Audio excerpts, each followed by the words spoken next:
ህዝባዊ ጻውዒት ካብ ድምጽና ጽነት ትግራይ ህዝብ ትግራይ እታ ሃገረይ ኢሉ ንዘመናት ኩሉ ዓይነት ዋጋ መስዋዕትነት ከፊሉ ዝመስረታን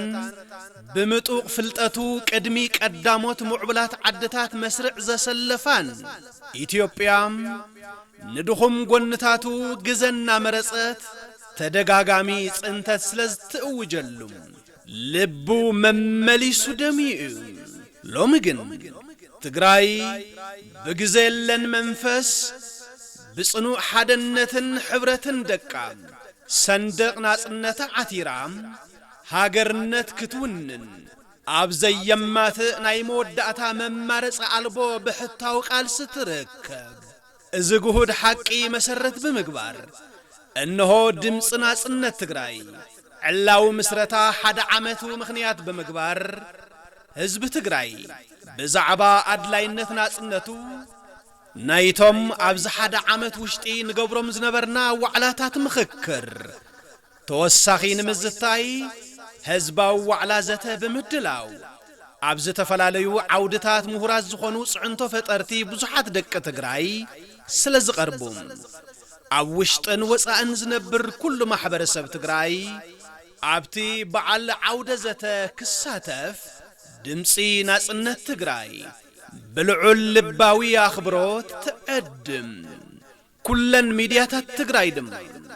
ኣብቲ ፍሉይ በዓል ተረኺበን ነዚ ናይ ሓባር ዕላማ ተጋሩ ዝሓዘ ፕሮግራማትና ናብ ህዝቢ ከጋወሓ ብዝለዓለ ኽብሪ ንጽውዕ ኣብቲ ፍሉይ ምድላው ጉዕዞ ሓደ ዓመት ድምጽ ናጽነት ትግራይ መሰረት ዝገበረ ሓጺር ሪፖርትን ፓነል ምይጥን ካልኦት ምድላዋትን ክቐርቡ እዮም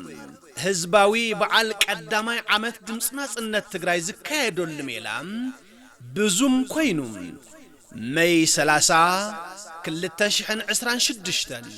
12 PM ኢስተርን 9 AM ፓሲፊክ 7 PM ትግራይ ታይም ማለትውን ሓደ ሰዓት ናይ ምሸት እዩ ዙም ሚቲንግ አይዲ 8 6 3 6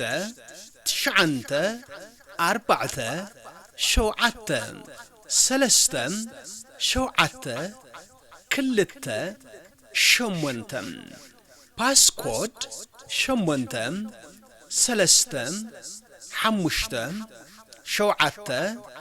1 4 بسلام يراخبنا بدحان مصوتام ድምጽ ናጽነት ትግራይ